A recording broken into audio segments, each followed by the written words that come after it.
So this HOA treasurer parked her $60,000 BMW in my garage without asking, then fined me $200 for leaving my garage door open overnight.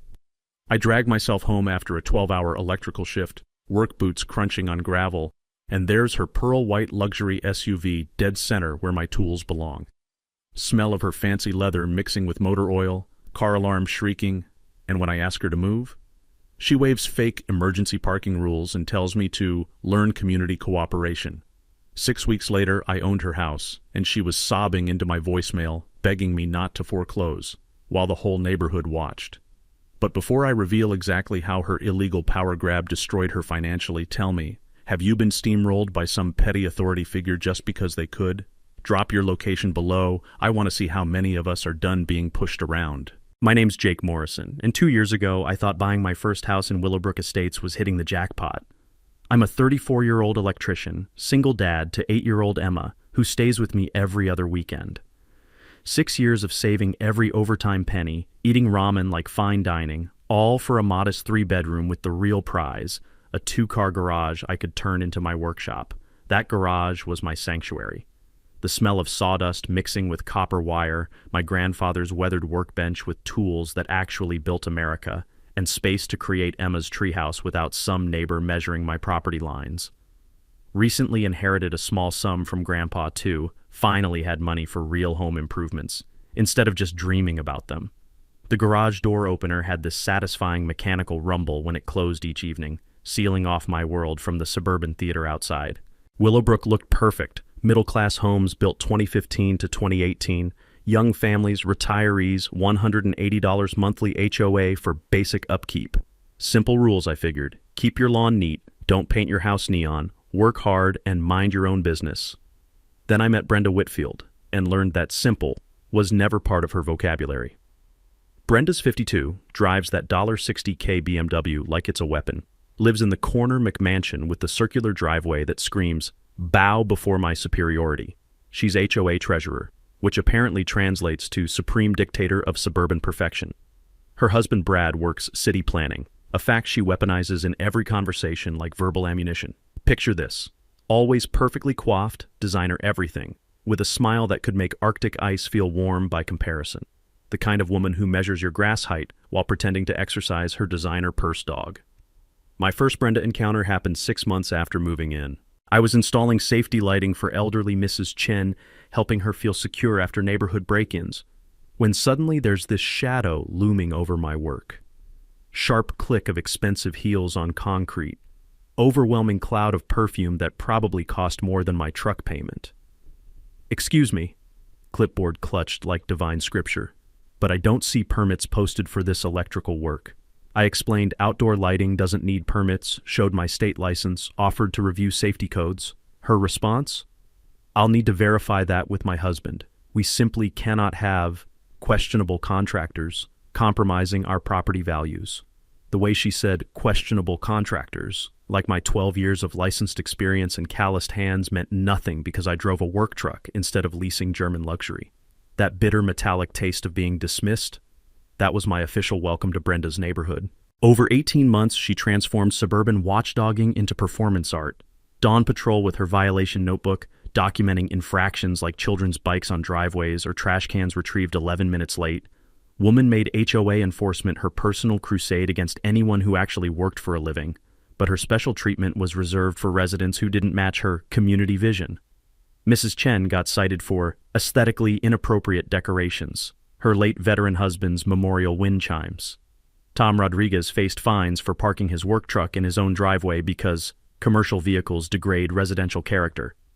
The sound of Brenda's heels clicking became our neighborhood early warning system. Kids scattered like startled birds, window blinds twitched nervously. Everyone held their breath, hoping she'd pass without stopping to measure something with her little ruler. Emma, with that devastating 8-year-old honesty, once asked why the mean pretty lady always looks like she smelled something yucky out of the mouths of babes. I flew under her radar mostly, following every microscopic regulation, trimming grass to precisely 2.75 inches, parking my work van on the street to avoid giving her ammunition. But that Tuesday evening when I came home exhausted from a 12-hour job, I discovered Brenda had decided my garage was apparently community property.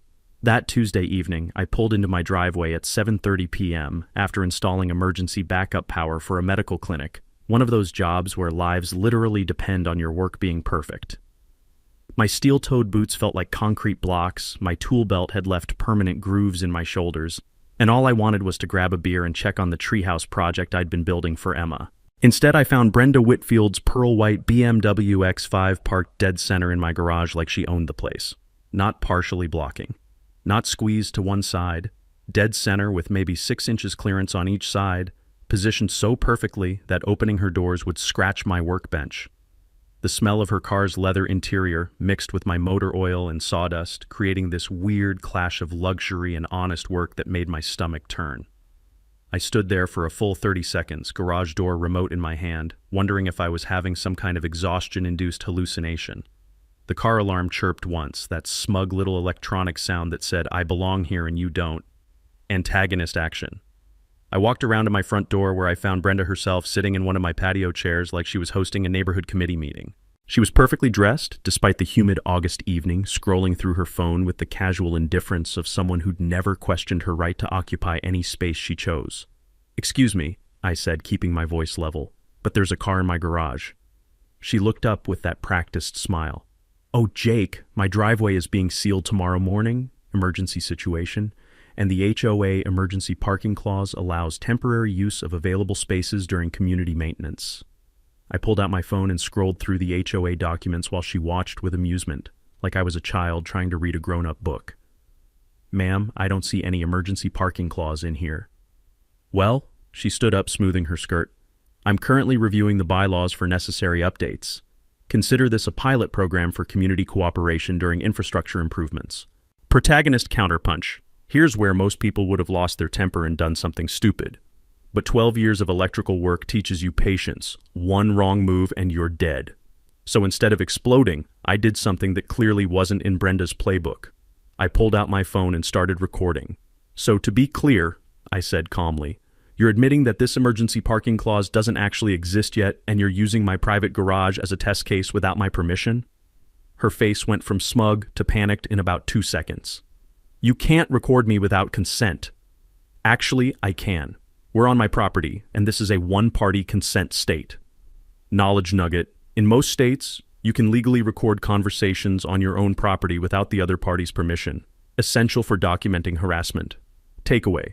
Always check your state's recording laws before dealing with aggressive neighbors. She tried to grab my phone, but I stepped back. "Brad will hear about this?" "Good. I'd love to hear the city planning department's official position on fake HOA clauses." Mini twist. Her escalation. But Brenda wasn't done. The next morning, I found an official HOA violation notice taped to my front door. Failure to maintain community standards. Garage left open overnight, creating visual blight. Fine, $75, escalating to $200 if not resolved within 48 hours.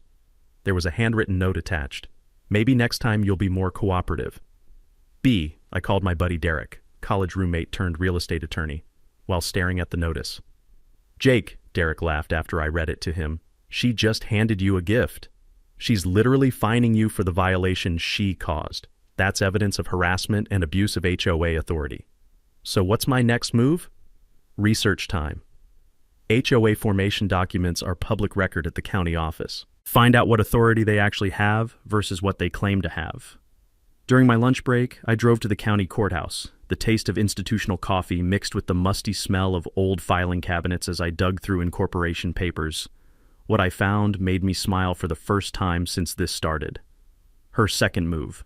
Meanwhile, Brenda was busy. I came home to find she'd emailed the entire neighborhood. Urgent community notice, resident violation creating security concerns due to unsecured garage overnight. Board reviewing enhanced enforcement procedures. Emma called that evening, excited about her upcoming weekend visit. "Daddy, is my treehouse going to be ready?" "We might have to work around some obstacles, sweetheart."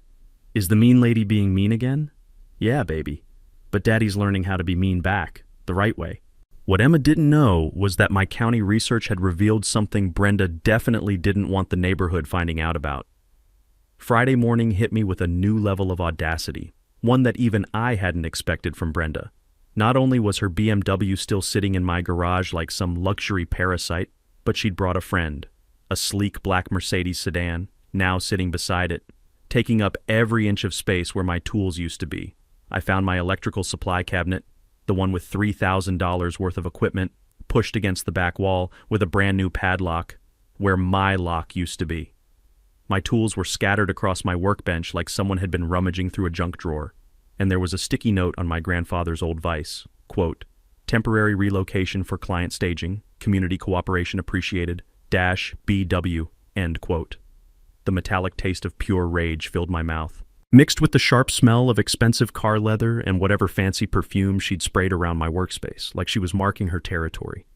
Instead of doing what every fiber of my being wanted to do, which involved those bolt cutters hanging on my garage wall, I did something that would hurt Brenda more than any tool could. I called the non-emergency police line. "Hi, I'd like to report a trespassing situation and possible theft of personal property." Officer Martinez arrived 20 minutes later, a solid guy who looked like he'd dealt with plenty of suburban drama. After documenting everything with photos, he said something that made my day. "Sir, this looks like harassment to me. Mind if I have a word with the vehicle owner?"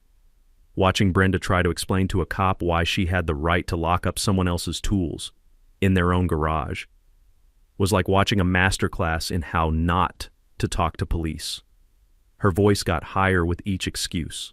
Her hands fluttered like confused birds, and Officer Martinez's expression grew more skeptical by the minute. The sound of his pen clicking as he took notes was like a countdown timer to Brenda's credibility evaporating. "Ma'am," he finally said, "property deed trumps HOA agreement every time. You might want to remove your vehicles before this becomes a criminal matter." That afternoon, I drove to the county surveyor's office with a mission. I remembered Derek mentioning once during our college days that property deeds always trump HOA plat maps in legal disputes. The deed describes exactly what you own, while HOA maps are often based on preliminary surveys that don't reflect final construction. Your deed is the ultimate legal authority over your property, not what any HOA claims on their maps. The clerk, a helpful woman named Janet, who'd clearly seen her share of property disputes, pulled up my lot survey with the enthusiasm of someone about to deliver Christmas morning news. "Oh, honey," she said, pointing at the screen, "you own 18 inches more toward the street than your HOA thinks you do. See this line here? That's your actual boundary. Your garage is completely on your own property." The original developer had sold me the property with clear title to the entire garage footprint, but the HOA's formation documents used an outdated preliminary survey. That was legally worthless. I walked out of that office feeling like I'd just found the cheat code to Brenda's game. By Saturday, Brenda had escalated to full neighborhood social media warfare. She called an, quote, "emergency," end quote, HOA board meeting for Monday night, with a notice that looked more like a court summons, quote, "urgent property boundary dispute requiring immediate resolution," end quote. She also launched a Facebook campaign that would make political operatives jealous. Her post about, quote, "some residents who prioritize vacation over community safety," end quote, got shared to 3 neighborhood groups. But her strategy backfired spectacularly. Mrs. Chen commented with a detailed account of Brenda's harassment campaign. Tom Rodriguez shared photos of his own bogus violation notices. Sarah Mitchell posted a screenshot of the actual HOA bylaws, proving most of Brenda's, quote, "rules," end quote, existed only in her imagination. My personal favorite comment came from Janet Martinez, Officer Martinez's wife, as it turned out. Quote, "funny how some people think badges give them the right to other people's property," with a rolling eyes emoji, end quote. Sunday morning brought Brenda's most desperate move yet. I woke up to find a city towing notice stuck to my work van. Apparently it violated, quote, "commercial vehicle restrictions," end quote, and would be towed Thursday morning. The beautiful irony? My van was parked legally on a public street, where I'd specifically put it to avoid any HOA issues, but Brenda's husband Brad had pulled strings at city planning to manufacture a violation that didn't exist. Emma called that evening, practically bouncing through the phone with excitement. "Daddy, can we work on my treehouse this weekend?" "Absolutely, sweetheart, and I think we might build it even bigger than we originally planned." "How come?" "Because Daddy learned something very interesting about our backyard. Turns out we own more of it than some people think we do." What I didn't tell Emma was that her innocent treehouse project was about to become the perfect demonstration. of exactly where my property lines really were, and who actually had the legal right to be there. Monday evening arrived with all the drama of a neighborhood soap opera. I walked into the Willowbrook Elementary cafeteria for the, quote, emergency, end quote, HOA meeting to find only 3 people sitting at a folding table that looked like it had been borrowed from a church basement sale. Brenda sat in the center wearing a navy blazer that screamed, quote, I'm in charge here, end quote. Flanking her were 2 board allies I'd never actually seen before, Harold something or other, a retiree who nodded at everything Brenda said like a dashboard bobblehead, and Patricia whoever, a woman who looked like she'd been professionally trained to purse her lips in disapproval. The cafeteria still smelled like today's lunch special, that unmistakable aroma of institutional mac and cheese mixed with industrial floor cleaner. It was about to smell a lot worse for Brenda. Where's everyone else? I asked, pulling out my phone to start recording. The other board members couldn't make it tonight, Brenda said with that practiced smile. But we have a quorum, so we can proceed with essential business. I sat down in one of those tiny plastic chairs designed for second graders, my knees practically touching my chin. The sound of the chair creaking under my weight echoed through the empty cafeteria like a warning shot. First order of business, she announced, motion to clarify parking enforcement procedures in light of recent non-compliance issues. She slid a typed document across the table, 3 pages of legal-sounding nonsense that basically said the HOA could fine anyone for anything related to, quote, vehicular storage creating visual disruption to community standards, end quote. The motion included retroactive fines for, quote, unauthorized garage usage patterns and, quote, dating back 60 days for $800. You're trying to fine me $800 for how I use my own garage? I asked. Community standards affect all property values, Harold bobbled enthusiastically. That's when I remembered something Derek had drilled into me during our college study sessions. Most HOA boards never file proper insurance for the powers they claim to have. Without insurance, individual board members become personally liable for any damages their decisions cause. Your insurance policy is your legal shield, but only if it actually covers what you're doing. I'd like to see the HOA incorporation documents, I said, and your insurance policy covering these enforcement powers. The silence that followed was so thick you could have carved it like Thanksgiving turkey. Patricia's lips pursed tighter. Brenda's smile faltered, and Harold stopped bobbling entirely. The fluorescent lights above us hummed like angry hornets trapped in a jar. Those documents are being reviewed by our legal counsel, Brenda finally managed. No problem, I said, pulling out the papers I'd brought. I've got copies right here from the county filing office. I spread out the HOA incorporation documents and insurance policy on the tiny table. Brenda's face went from confident pink to worried pale in about 3 seconds. According to your insurance policy, I continued, the HOA specifically excludes coverage for board members' personal business activities, like using community resources for real estate staging.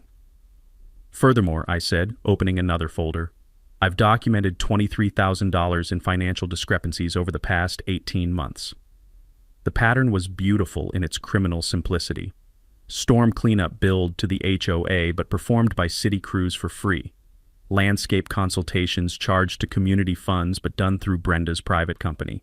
Emergency tree removal that cost us $8,400. For trees the city had removed at no charge. But here's what I hadn't expected to find, the real twist that made my electrician's heart sing. Mrs. Whitfield, I said, pulling out one final document, did you know your husband's city planning emails are subject to public records requests? The color drained from her face faster than water down a broken drain. I read from Brad's official email, quote, problem properties requiring community pressure to improve neighborhood composition. Target working-class homeowners for maximum leverage, end quote. Harold's mouth fell open like a broken garage door. Patricia actually gasped, and Brenda looked like someone had just told her the FBI was outside.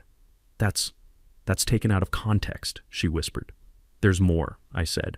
Quote, wife staging business needs 3-month access cycles. Recommend escalating HOA pressure on Morrison property for optimal client presentation timeline, end quote.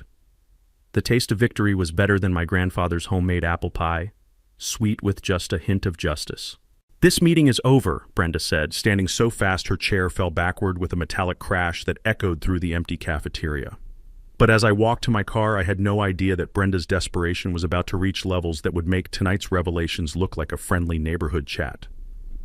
The next morning brought a phone call that changed everything. "Jake, you need to sit down for this," Derek said. His voice had that tone lawyers get when they've found something that could either make you rich or land someone in federal prison. I was in my kitchen, staring at my coffee maker and wondering if Brenda's BMW was still squatting in my garage. Spoiler alert, it was. "Remember how I said I'd dig deeper into Brenda's business dealings?" Derek continued. "Well, I found the smoking gun. Actually, I found the whole arsenal." He'd spent the night running Brenda's real estate license through the state database, along with cross-referencing her HOA financial activities with public records. What he discovered made my electrical violations look like parking tickets. "First," Derek said, "Brenda's real estate license has 2 pending complaints for misrepresentation, both from elderly clients who claim she manipulated them into selling below market value." The coffee maker gurgled to life, filling my kitchen with the rich aroma of caffeine salvation. I was going to need it. Second, her property records show she owes $180,000 more on her mortgage than her house is currently worth. She's underwater financially and drowning fast. But the real bombshell was still coming. Third, and this is the big one, Brad's city position is under official ethics review for undisclosed conflicts of interest related to HOA enforcement activities. I nearly dropped my coffee mug. The smooth ceramic surface suddenly felt slippery in my calloused hands. "Someone filed a complaint with the state attorney general's office," Derek continued, "about systematic corruption in municipal planning departments working with private HOA boards to manipulate property values." The investigation had been quietly running for 6 months. Brad's email trail was just the evidence they needed to prove coordination between city planning and private real estate interests, using HOA harassment to force property sales. "Derek," I said, "are you telling me that Brenda and Brad are part of some kind of organized scheme?" "I'm telling you that your little garage situation just became Exhibit A in a federal fraud investigation." The implications hit me like a surge through an ungrounded electrical line.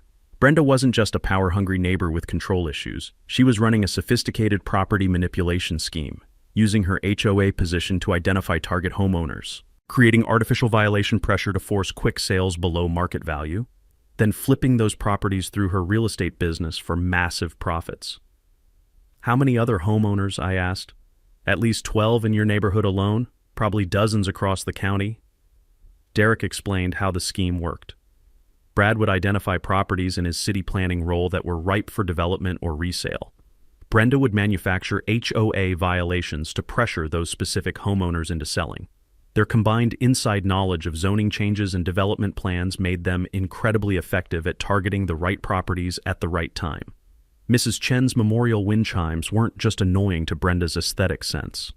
They were an excuse to pressure an elderly widow into selling her house 6 months before the city announced plans for a new community center that would boost property values by 30%. Tom Rodriguez's work truck wasn't really a community eyesore. It was parked on a lot that Brad knew would be rezoned for mixed-use development within 2 years.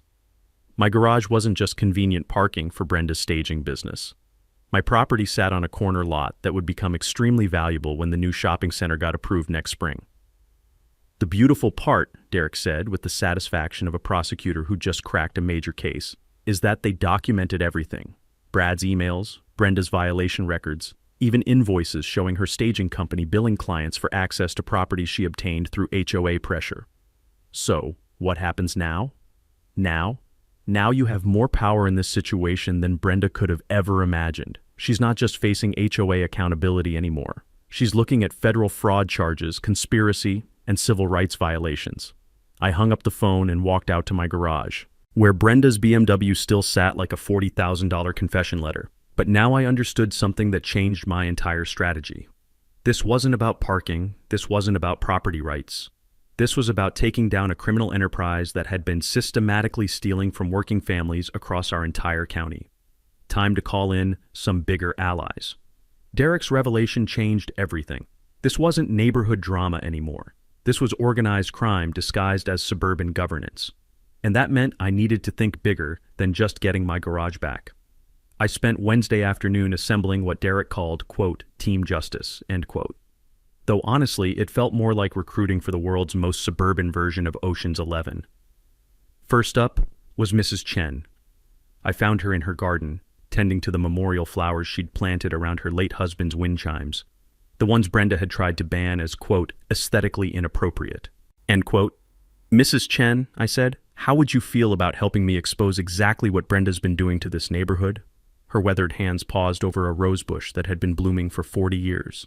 Jake, I've been keeping records since the day that woman showed up at my door with her clipboard. I was hoping someone would eventually ask. She disappeared into her house and returned with a shoebox full of documentation that would make an FBI forensic accountant weep with joy.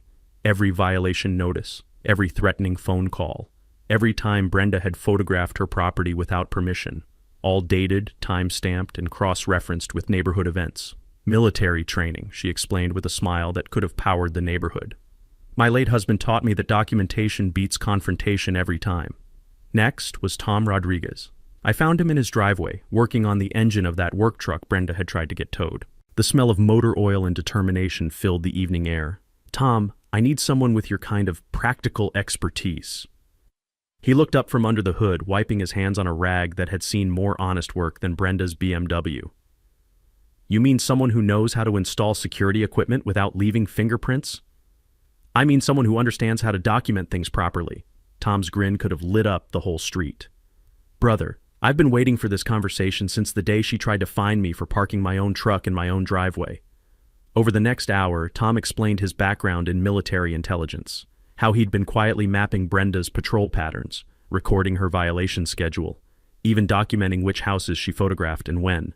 Turns out having a combat veteran with surveillance training living 2 streets over was like having a neighborhood guardian angel with a security clearance. Sarah Mitchell joined our impromptu war council when she showed up with her laptop, and the kind of organizational skills that come from managing 33rd graders every day.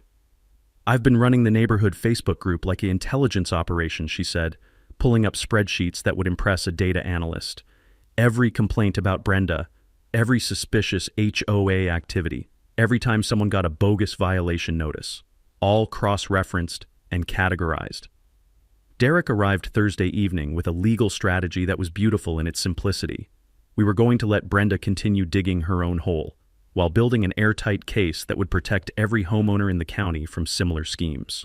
First, Derek explained, spreading documents across my kitchen table, we file a formal complaint with the State Real Estate Board about Brenda's license violations, using Mrs. Chen's documentation. The complaint would trigger an automatic investigation into Brenda's business practices, including her use of HOA authority to manipulate property sales. Real estate boards take this kind of thing very seriously because it makes their entire industry look corrupt. Second, he continued, we submit Brad's email evidence to the State Attorney General's office. They're already investigating municipal corruption. This gives them everything they need to prove conspiracy. Derek had learned from his prosecutor friends that the key to taking down corruption networks is patience. Let them think they're winning while you build overwhelming evidence. Make them confident enough to keep committing crimes while you're recording everything. Third, we prepare a civil lawsuit under federal civil rights statutes, property deprivation, conspiracy to violate civil rights, pattern of harassment targeting specific demographic groups. The civil rights angle was crucial. Brenda hadn't just been randomly harassing homeowners. She'd been systematically targeting working-class families, elderly residents, and anyone who didn't fit her vision of, quote, appropriate neighborhood composition, end quote. But the real masterstroke was Derek's final suggestion. We're going to use your vacation time. I stared at him like he'd suggested I take up professional alligator wrestling. Think about it, Derek said.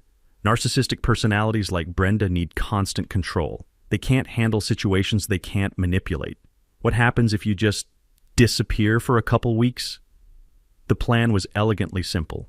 I'd take my accumulated vacation time and go camping with Emma, completely off the grid. No cell service, no internet, no way for Brenda to contact or manipulate me.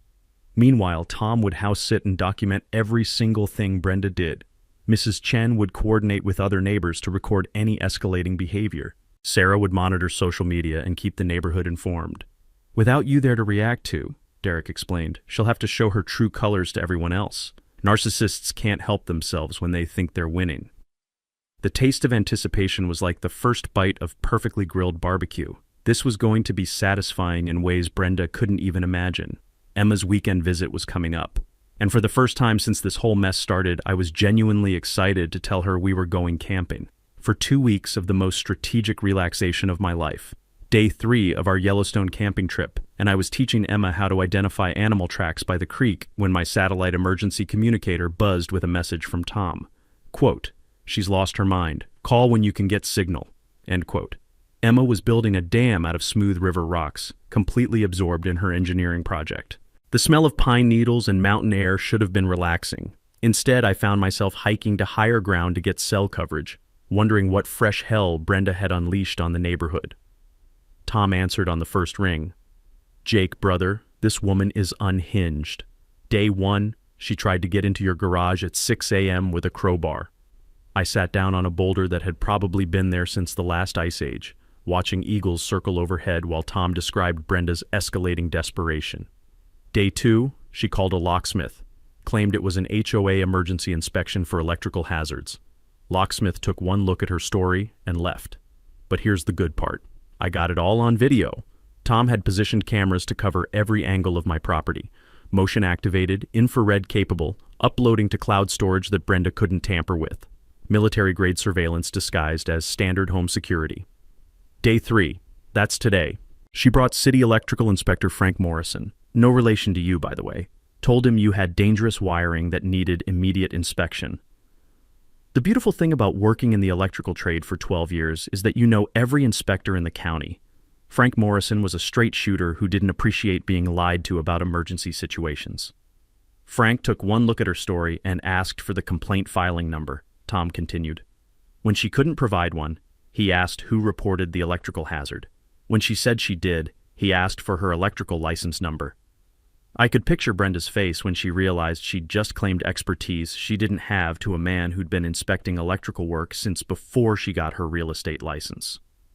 Frank told her that filing false electrical emergency reports was a misdemeanor. Then he left, but not before he gave me his card and said to call if she tried anything else.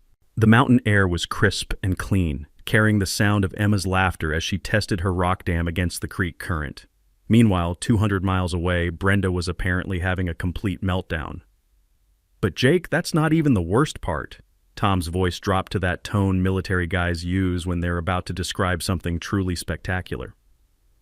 Last night, around midnight, she tried to jimmy your garage lock with what looked like a butter knife.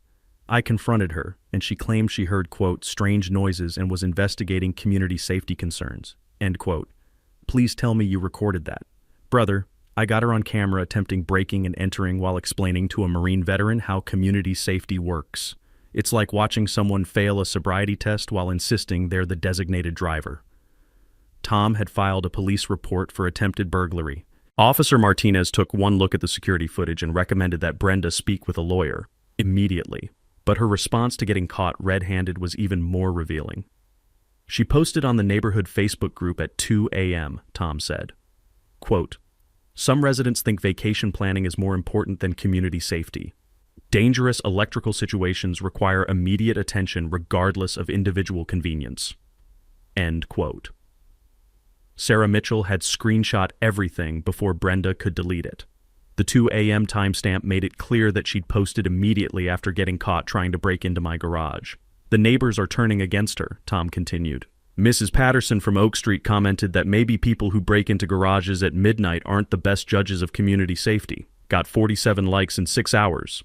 Derek had called that morning with updates from the legal front. The State Real Estate Board had fast-tracked their investigation after receiving Mrs. Chen's documentation. Brad's city position was now under active review by the Ethics Committee, and the Attorney General's office was very interested in Brad's email trail.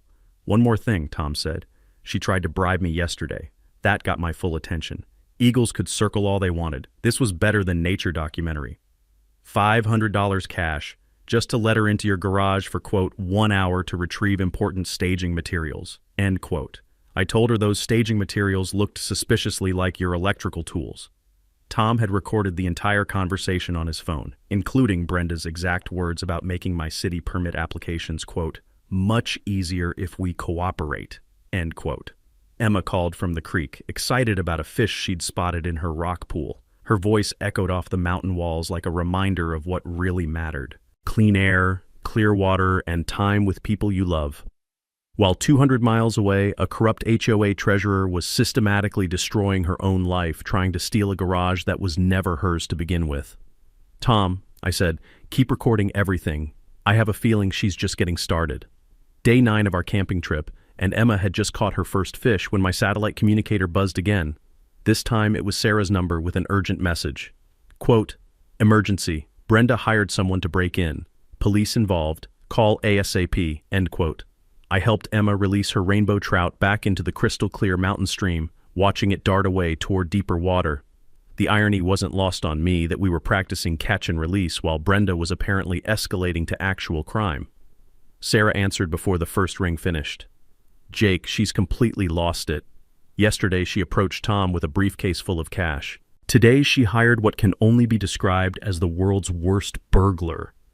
The mountain silence was broken only by the sound of wind through pine trees and my blood pressure climbing toward dangerous levels. Around 2 p.m. today, Tom spotted some guy with bolt cutters trying to cut your garage lock. When Tom confronted him, the guy claimed to be a, quote, "licensed contractor working for the HOA," end quote. "No permit, no ID, no legitimate paperwork." I could hear the satisfaction in Sarah's voice as she described what happened next. Tom asked to see his contractor's license. Guy couldn't produce one. Tom asked for the HOA work order. Guy pulled out a handwritten note on Brenda's personal letterhead. Tom called the police. Officer Martinez arrived to find a man with no identification attempting to break into private property with tools that belonged in a prison escape movie. When pressed about who hired him, the guy immediately gave up Brenda's name and phone number. "Gets better," Sarah continued. Under questioning, he admitted Brenda paid him $200 cash to, quote, "retrieve staging materials from a garage that needed to be accessed for community safety," end quote. The criminal conspiracy charges were adding up faster than Emma's collection of interesting rocks. Attempted burglary, conspiracy to commit breaking and entering, filing false reports, and now soliciting criminal activity. But Jake, the nuclear bomb dropped this morning. Sarah's voice had that tone teachers get when they're about to describe the most spectacular classroom disaster of their career. The state attorney general's office executed a search warrant on Brenda's house and real estate office at 6 a.m. with news cameras rolling. I sat down on a fallen log watching Emma skip stones across the lake while trying to process the fact that my neighborhood HOA drama had apparently escalated to federal law enforcement. Channel 7 was there for the whole thing, Sarah said. Brenda in her bathrobe screaming about property rights while they carried out boxes of financial records. Brad getting arrested in his city planning office while his coworkers watched through conference room windows. The investigation had moved faster than anyone expected. Derek's evidence package, combined with Mrs. Chen's meticulous documentation and Tom's security footage, had given prosecutors everything they needed for search warrants. They found everything, Jake. Computer files showing the property manipulation scheme, bank records proving she'd been moving HOA funds through her personal accounts, even a spreadsheet listing target homeowners with notes about, quote, pressure points for maximum compliance, end quote. Mrs. Chen's name was on that list with notes about, quote, elderly widow, vulnerable to safety concerns, end quote. Tom's entry mentioned, quote, working-class Hispanic likely to avoid legal confrontation, end quote.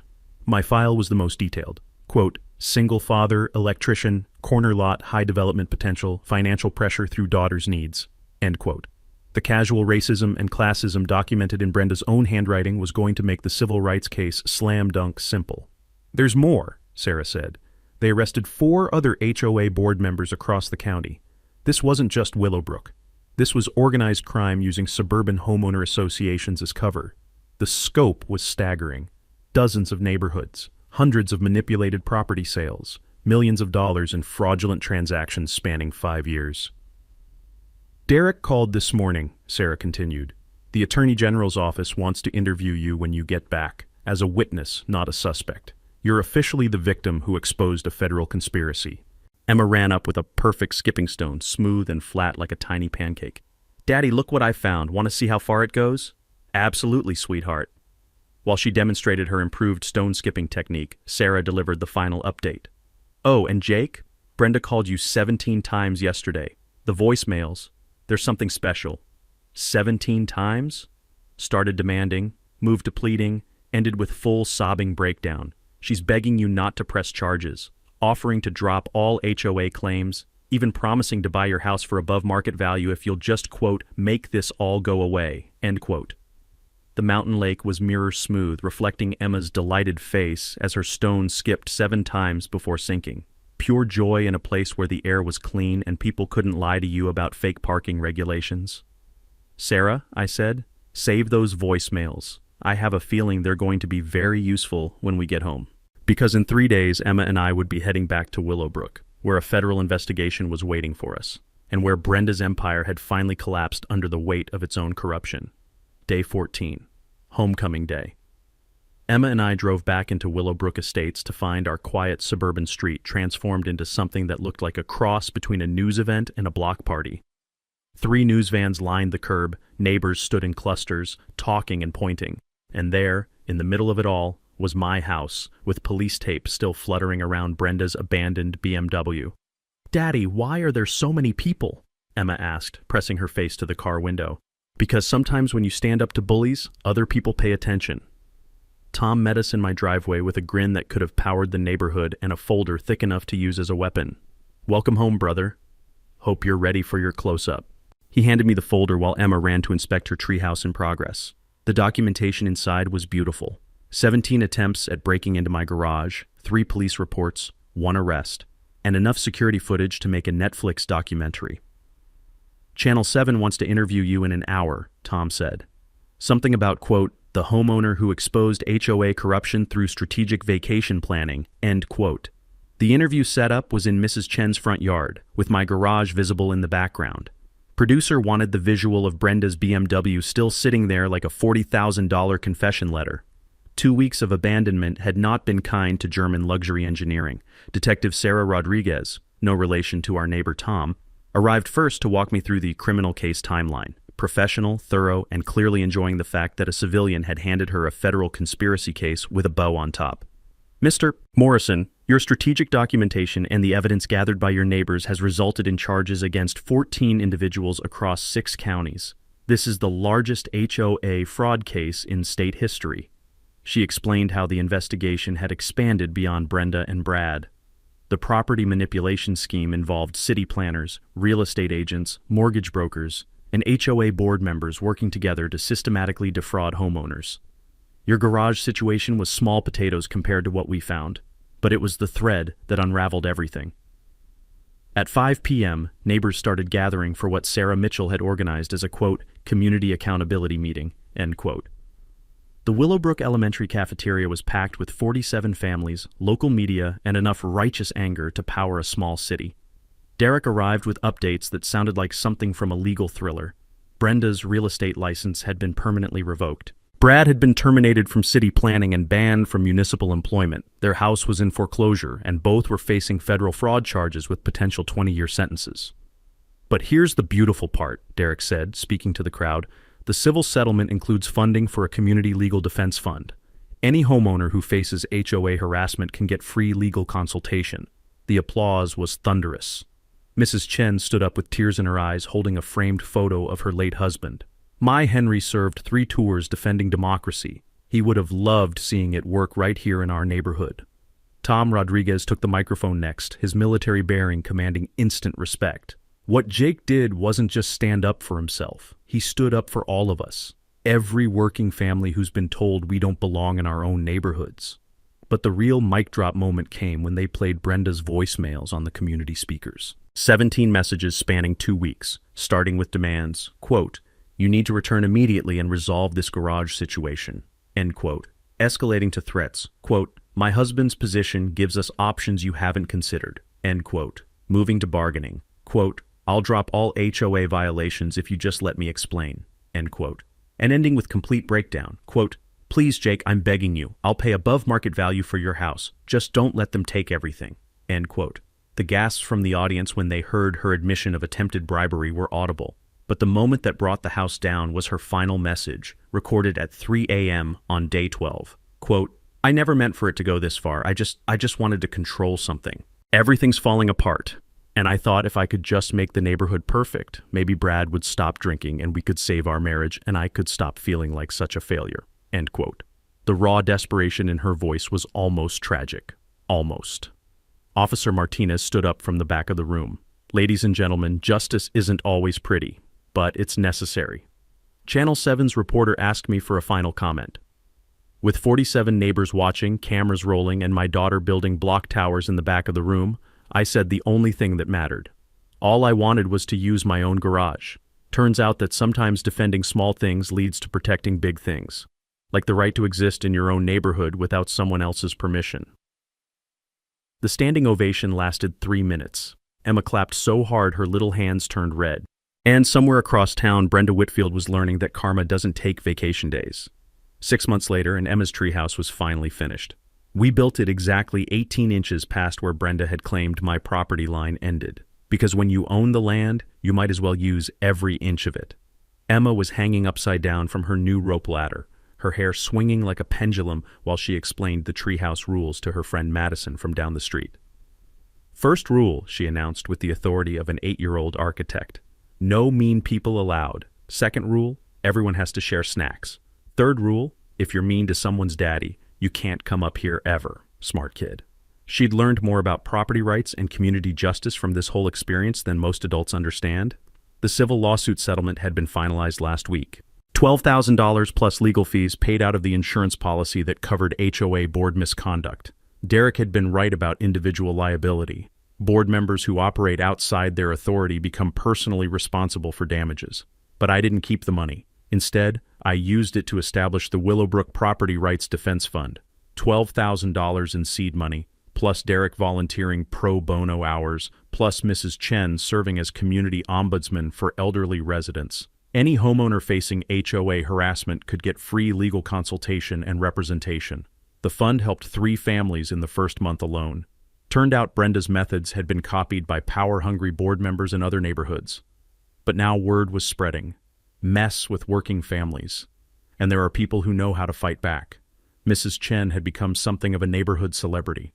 Her documentation methods were so thorough that 2 other counties asked her to train their residents in proper record-keeping for HOA accountability. She started calling it her, quote, Democracy in Action Workshop. Tom Rodriguez got elected to the new HOA board on a platform of transparency and common sense. First order of business was posting all financial records online for public review. Second was establishing a policy that board members couldn't profit from their positions in any way.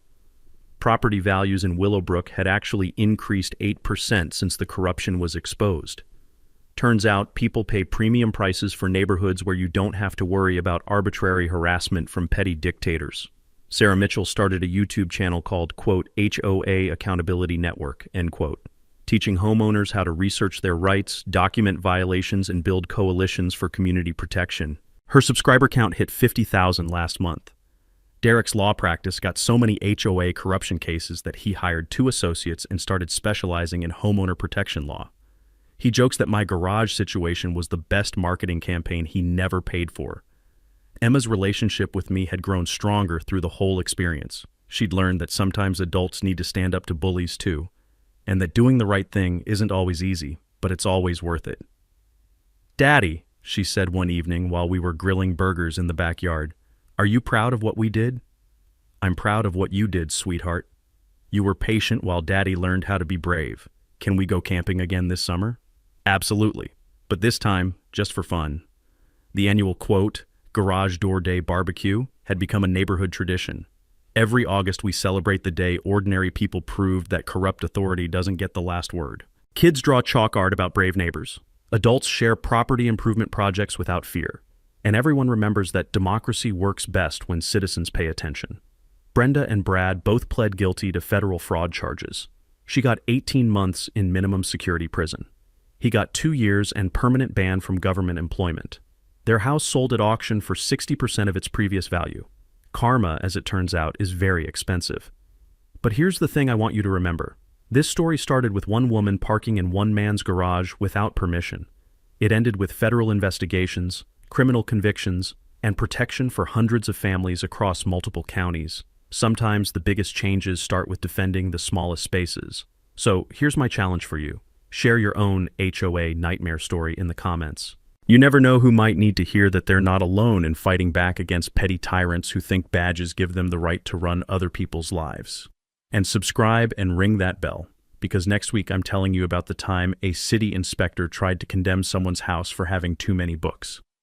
And how one librarian fought back with a law nobody knew existed, because bullies only win when good people stay quiet, and Emma's treehouse rules still apply. No mean people allowed.